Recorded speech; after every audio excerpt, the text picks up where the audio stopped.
In theory, there are only 4 styles of parenting. Authoritarian parents are controlling and demand obedience without considering the child's point of view. Permissive parents are loving but don't exert any control. There are no rules. Authoritative parents are firm but loving. They encourage independence within limits. Neglecting parents are uninvolved and often uninterested in their own child. Recently, a 5th style was proposed, but we will come back to that later. The styles range from controlling and demanding to complete freedom, and from cold and unresponsive to loving and receptive. Each authoritative, permissive, authoritarian, and neglectful parents have their place. To understand what it means to grow up with parents from each end of the spectrum, we can imagine the lives of 4 children.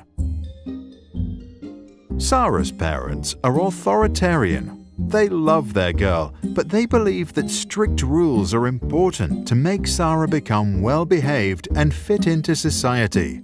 If Sarah cries, she's told to stop. If she talks back, she is sent to the corner for time out. If she forgets to take care of her chores around the house, she is not allowed to play with her toys. Sarah learns that suppressing her emotions and following her duties is the way to get through the day. To get the love of her parents and to avoid making them upset, she becomes obedient. However, because Sarah was never allowed to decide for herself or follow her intrinsic interests, as an adult, she doesn't know what she really wants. She begins living a life that seems perfect to her parents and society, but might leave her unhappy on the inside. Permissive parents, like those of Peter, enjoy their little boy so much that they believe they should fulfill all his wishes, give him full freedom, and never say no. Peter enjoys full control over his parents and gets whatever he wants. If he doesn't want to walk, he'll be carried. If he wants ice cream he gets. If he wants to play games, he'll be playing them all night. Peter grows up completely without borders and does whatever he thinks is right. He never coped with conflict, and he did not learn to control his emotions. The fact that he always got what he wanted made him a bad loser. As he grows older, he often acts inconsiderate and doesn't know his limits. Arthur's authoritative parents respect their child's needs, but believe that kids need freedom within certain limits. Arthur can freely play, but when he's done, he needs to help tidy up.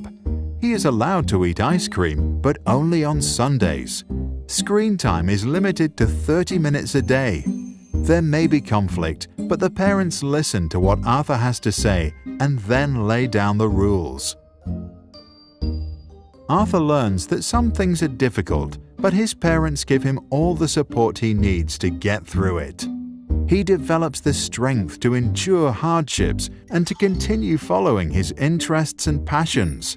In class, he bravely expresses his own opinions in an appropriate manner. During breaks, he can show his emotions and act freely. As an adult, he agrees to rules only after they have been discussed and he feels like he understands them. Are usually not present in their children's life. Nora often feels completely alone in the world. She experiences full freedom to do anything she wants to and has plenty of imagination, but she never receives any feedback or even attention. Nora realizes that it doesn't matter what she does because no one cares anyway. The lack of attention leads to a lack of trust in herself and others.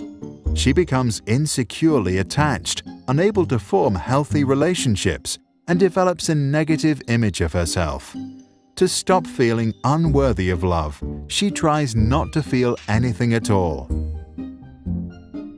In recent years, over-involved parents who are present in every aspect of their child's life are often referred to as the 5th style.